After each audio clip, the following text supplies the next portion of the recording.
E aí, pessoal, tudo bom? Eu sou o Mamu e eu falo com vocês sobre gestão de projetos. Bom, o tema de hoje é Scope of Work, tá? A gente pode chamar de escopo de trabalho ou também declaração de escopo, que é um documento importante que a gente tem para estabelecer expectativas de relação com o cliente, né? A gente alinha o que a gente vai entregar, o que eles vão entregar para a gente, como a gente vai montar o time, quanto vai custar, o que a gente não vai fazer. Então é muito importante esse documento, ele começa uma relação e ela mantém a relação também durante o período que você tem de contrato com esse cliente, e ele é uma prévia do contrato. Para fazer esse documento, a primeira coisa que você precisa ter é a solicitação do cliente. Geralmente a gente faz um documento assim num RFP, num contrato de longo prazo, mas também pode ser feito por projeto. Mas geralmente é um contrato de longo prazo, de 12 meses, onde você contrata pessoas para atender o cliente de acordo com o escopo do que foi vendido. Imagina assim que você recebeu primeiro um RFP, né, que é o Request for Proposal, que é uma proposta, é um requerimento de uma proposta para você fazer esse escopo, essa modelagem de escopo para ele, falar o que você vai entregar, quanto vai custar, que equipe vai ter, tudo isso. Dentro desse RFP, geralmente o cliente detalha tudo que você vai ter nesse contrato, nesse período. Ele se baseia no histórico do que ele já tem e ele começa a detalhar. Ele fala, vou ter tantas campanhas, vou ter tantas peças para entregar, eu quero uma empresa que faça isso e isso para mim, preciso que faça esse trabalho. Então você vai ter um monte de solicitações dentro desse RFP e você precisa refletir isso dentro de um Scope of Work. Imagina que quando você pega esse documento, você primeiro conversa com todo o time, que geralmente são os líderes de cada área ou cada disciplina dentro da agência, né? Um líder de criação, um líder de estratégia, um líder de BI, um líder de conteúdo, um líder de influenciador, um líder de projetos, um de negócios. Então um de mídia. Então você junta essas pessoas, né? E compartilha esse documento para poder começar esse trabalho.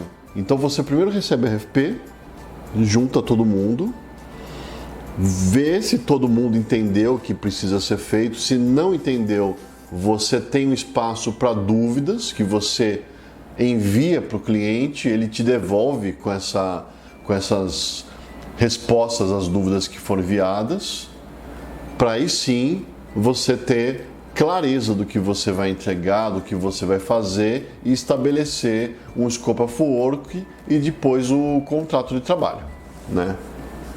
Então eu vou mostrar para vocês um pouco, eu vou compartilhar aqui a tela e vou mostrar o que tem dentro desse documento.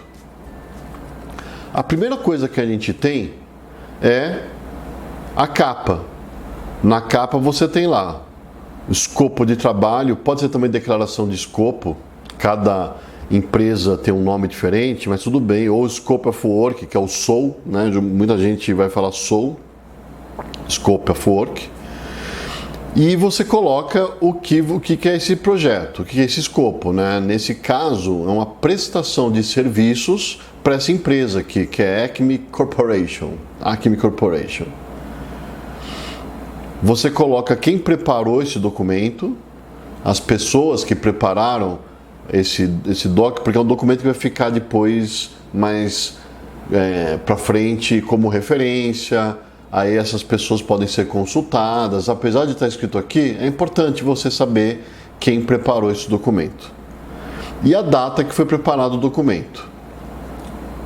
Na segunda página você coloca lá o escopo macro de trabalho. Aqui eu inventei, tá, um escopo para poder mostrar para vocês aqui no vídeo, mas imagina que você tem um atendimento das demandas da marca, aí considerando CRM, flights de campanha, então você coloca realmente o escopo macro do que você vai ter, e geralmente esse escopo está escrito no RFP, então pega como referência o que já está escrito lá. O período de trabalho, que é o período que você vai ser contratado para fazer esse trabalho, aqui eu coloquei 12 meses, né? 1º de fevereiro de 2022 a 1º de fevereiro de 2023, mas é um acordo que você tem, geralmente também está escrito isso no RFP. O investimento anual, que é um investimento declarado, que é importante você saber qual que é o investimento de mídia, de produção. É importantíssimo você saber quanto tem de verba, porque você vai entender, às vezes, com o investimento de produção, qual que é o nível de produção que você vai ter, e de mídia, o esforço também que você vai ter de acordo com a quantidade de campanhas. Feito isso, você detalha esse escopo, aí você vai naquelas áreas, naquelas entregas que você colocou no escopo macro e detalha. Aqui você vai conseguir detalhar em peças, em quantidades, né? Então tem lá, definição de regra de relacionamento, né? Visando aquisição, ativação, retenção, recuperação, cross-selling, upselling, fidelização de clientes, analisando continuamente o RFV, né? Que é a essência, frequência e valor dos clusters, que estão dentro da base de dados, automatizando a comunicação com triggers. Então você já tem uma expectativa aqui do cliente de automatizar a comunicação de acordo com a jornada dele dentro da base, onde é um gatilho. Trigger é igual gatilho, que vai ser algo assim: caso aquele cliente esteja no momento de upselling, então envie esse e-mail com uma nova oferta. E ele indica que tem 10 réguas em andamento. Então ele tem 10 réguas já montadas lá, você já tem uma quantidade. Higienização da base de dados, com 5 milhões de clientes ativos e 1,5 milhão inativos. E inativos eles consideram os clientes com mais de 6 meses sem comprar produtos. A higienização é algo como você tem que verificar se o nome da pessoa está correto, se tem algum e-mail que está inválido. É um trabalho que precisa ser feito. Geralmente é um trabalho que você faz uma vez só. Aí, criação de peças de e-mail, são 4 novas peças por mês, então você já sabe que todo mês você vai ter que ter equipe para fazer 4 novas peças. Criação de templates de e-mail para régua automatizada, que aqui são os triggers, são 4 templates novos por mês, então cada mês você vai fazer um template novo, vai acrescentando com o que já tem. Criação de textos SMS, são 4 por mês, eles comunicam por SMS. Revisão ortográfica, gestão e disparo das campanhas usando a ferramenta de CRM que eles já possuem, aí tem um monte, pode ser Salesforce, pode ter uma infinidade de ferramentas que podem ser usadas, e aqui está indicando que a agência vai precisar fazer a gestão e o disparo dessas campanhas de CRM. E fala da base de dados que eles vão fornecer, só que seguindo a LGPD, né? Provavelmente a Lei Geral de Proteção de Dados.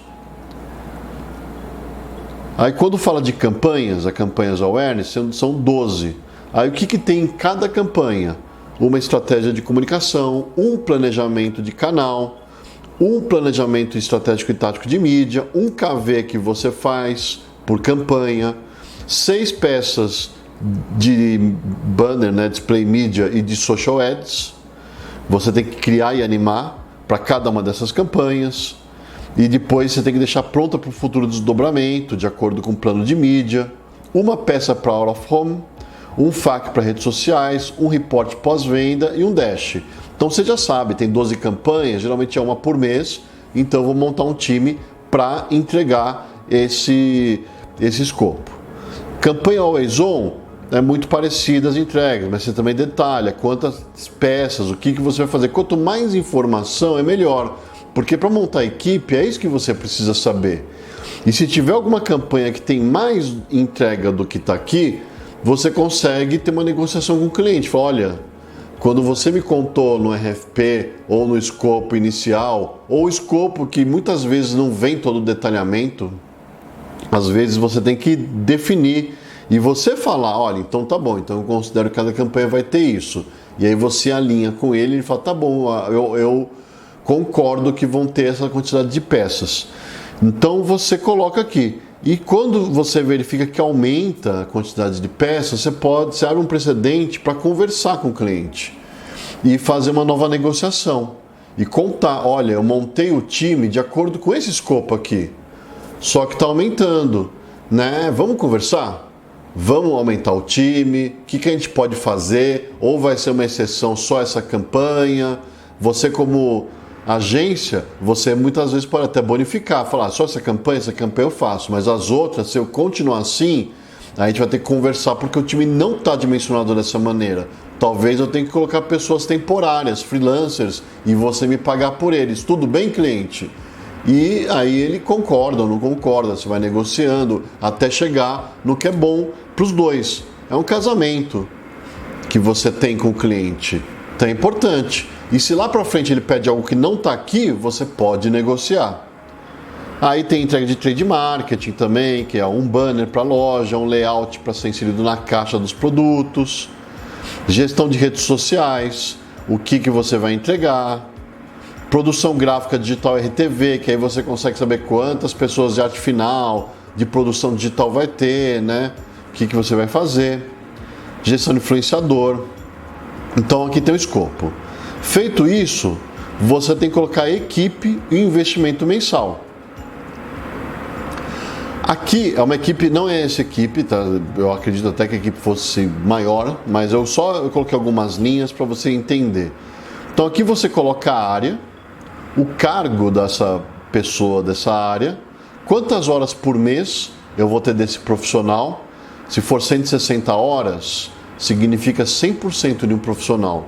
Cada dia trabalhado, de acordo com horas estabelecidas comercialmente, que é o que o Brasil utiliza, são 8 horas por mês.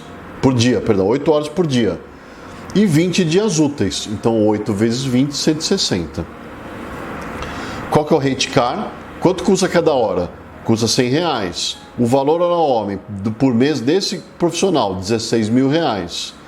Então aqui, para montar o time, com aquele escopo definido e detalhado, você tem que sentar com o time da agência, principalmente com os líderes de cada área que está aqui, e conversar e identificar a quantidade de pessoas que você precisa para entregar esse escopo de trabalho, né? É assim que você faz. Não é você que determina. O gestor de projetos não determina sozinho a quantidade de pessoas e fala, valida aí. Não é assim. É a comunicação, o bom senso, é o compartilhamento de informações. Então você faz essa cerimônia, conversa com todo mundo para poder definir o time e aí precificar. Depois que você precificou, geralmente alguém de negócios olha esse valor e verifica se está dentro, se está fora, se tem que dar algum desconto comercial. Mas é muito importante, se você dá um desconto comercial, manter as horas aqui e mostra, estou bonificando tantas horas para você, cliente. Porque lá para frente, numa renovação de contrato, você pode falar, sabe aquelas horas que você está bonificando, que eu estou te bonificando, agora eu vou ter que cobrar. Tá bom, cliente? Ele vai falar, tá bom, entendi, porque realmente você usa sempre, né? Então, é importante você detalhar a equipe sempre. Se você não cobrar alguém, coloca que você vai ter a pessoa e bonifica, né? Coloca valor mensal, bonificado, por exemplo. Ou um desconto no final. Então, é de acordo com cada agência, cada negócio, cada contrato, cada scope of work. Então, você que vai definir junto com o time da agência que cuida disso. Terceiros e investimento mensal, mesma coisa, você coloca terceiros, quanto que vai ter de investimento mensal de terceiros. Vamos supor também que honorários, vamos supor que você também tem honorários de mídia, você usa uma tabela de preço, tabela Sinar, porque é uma tabela que é utilizada dentro do mercado publicitário para produção de peças, criação de peças, ou você tem um custo de honorários de mídia. Se você coloca custo de honorários de mídia, você tem que colocar aqui. Só que quando você coloca isso, você geralmente não cobra o time de mídia, porque você já está cobrando honorários. Os honorários serviriam para pagar o time de mídia. Geralmente a gente coloca hoje em dia o time de mídia, porque às vezes não compensa os honorários. Não se paga, né? Não paga a equipe. Honorário sobre produção. Então você indica tudo que você tiver que você vai cobrar no futuro aqui para ele. Pode ser coisa que vai surgir no meio do caminho que você não vai ter previsto e vai cobrar? Pode, porque o Scope of Work é um ponto de partida antes do relacionamento que você tem com o cliente e você não sabe como que é esse dia a dia. As coisas vão mudar e vão mudar rápido. E aí você tem que abrir um precedente de falar trimestralmente com esse cliente e falar sobre isso, se a equipe está dimensionada de acordo com as demandas, se teve mudança de escopo, para você fazer aditivos desse Scope of Work, falar, opa, é um aditivo, agora eu tenho que fazer mais esses itens aqui todos os meses. Ou eu tenho que contratar uma ferramenta que não estava prevista. Eu tenho que contratar um terceiro que não estava previsto. Todo mês vai custar isso. Então é importante você detalhar tudo aqui e deixar claro que quando você apresentar esse Scope of Work, quando tiver uma negociação ou algo novo que surgir, você vai colocando aditivos aqui e falar, tem coisa nova, né? SLA, né, que é Service Level Agreement, ou em português, Acordo de Níveis de Serviço. É um nome feio, né? Também acho. Aí você coloca tudo. O SLA não é só de prazo. Geralmente a pessoa associa com prazo. Quando eu te entrego uma criação em até 5 dias úteis. Um ajuste até 2 dias úteis. Eu vou te dar 2 rodadas de ajustes. A terceira é cobrada. Então, são acordos que você faz. Horário de trabalho. Eu trabalho horário das 9 às 19. Se você pedir para eu trabalhar à noite ou final de semana, você vai me pagar uma taxa extra. Eu vou te entregar todos os meses o timesheet com os projetos e horas trabalhadas e quem trabalhou neles. Para você poder cobrar do cliente, aqui você já escreve, se você usou mais, eu vou te cobrar no final do mês. E se tiver um profissional que não está contemplado naquela estrutura inicial, aí é um orçamento apartado. Então você já coloca isso aqui. Aí pagamento, você fala como que é o fluxo de pagamento da sua agência, cada agência tem um jeito. Você pode fazer pagamento, fala, cliente, você vai pagar os terceiros diretamente. Você vai receber a nota do fornecedor, do terceiro ou da ferramenta e vai pagar, não vai passar pela agência, beleza? Beleza, se ele concordar, tá tudo certo. É uma relação aqui que você está criando, é um casamento. Confidencialidade, aí você fala, assim, todos os funcionários têm termo de confidencialidade, leis trabalhistas, é importante você colocar que você está regendo e trabalhando com as obrigações trabalhistas, paga todos os impostos, previdência, os funcionários são contratados regime CLT ou não, porque ele vai entender, às vezes uma agência que contrata todo mundo CLT, que é o correto, que eu acredito, tá? É o que eu acredito, é o correto, pode ser que você tenha outra visão disso, mas está tudo certo, são pontos de vista. Mas se todo mundo é contratado CLT, com certeza a hora homem é mais cara daquela outra agência que paga todo mundo PJ. Então, quando chega um outro orçamento, ele vai comparar e falar, a outra agência pagava tanto. Você fala, mas a outra agência pagava todo mundo CLT? Todo mundo era funcionário da agência ou tinha PJ, que é pessoa jurídica, emitia nota fiscal, né? Então, é uma conversa que você tem que ter com ele quando ele começa a discutir isso. E o mais importante de um Scope of Work é a exclusão de escopo, que é o que eu não vou fazer. Aí você detalha tudo. Não vou fazer demanda de tecnologia, não tenho orçamento de produção gráfica dentro desse Scope of Work, é orçamento à parte, assim como RTV, digital você pode colocar também, tratamento de imagem também está fora. Posso cobrar a parte, às vezes é um retocador que você não colocou, que é um profissional que precisa ter, ou não, né? Compra de imagens, sons, compra de ilustrações, compra de animatiques, qualquer item que você for comprar, fazer, você coloca aqui, olha, não está incluso. Tudo eu vou cobrar a parte. Tradução de textos, às vezes ele fala, traduz para mim aquele texto. Você pode colocar elaboração de PowerPoint para apresentações internas, que às vezes o cliente pede, faz o meu PowerPoint, e você não previu. Então, se você não previu, já coloca que você não vai fazer o PowerPoint. Coloca que, se precisar de advogado, a despesa jurídica é por parte dele, é ele que paga, não é você. Custo de viagem, às vezes ele fala, vai na minha loja lá em Manaus, ou em São Paulo, ou no Rio, ou na Bahia, né? Rio Grande do Sul, qualquer Paraná. Então ele pede para você ir. Só que fala, tá bom, eu vou, mas vai custar tanto essa viagem. Eu vou orçar à parte. Tanto os profissionais que estão indo, quanto a viagem, o terrestre, o aéreo. Ele quer que você acompanhe, às vezes, uma filmagem. Ou você precisa acompanhar a filmagem. Você já manda o orçamento da filmagem, a produção da filmagem custa isso, e o orçamento para acompanhar vai ser esse aqui.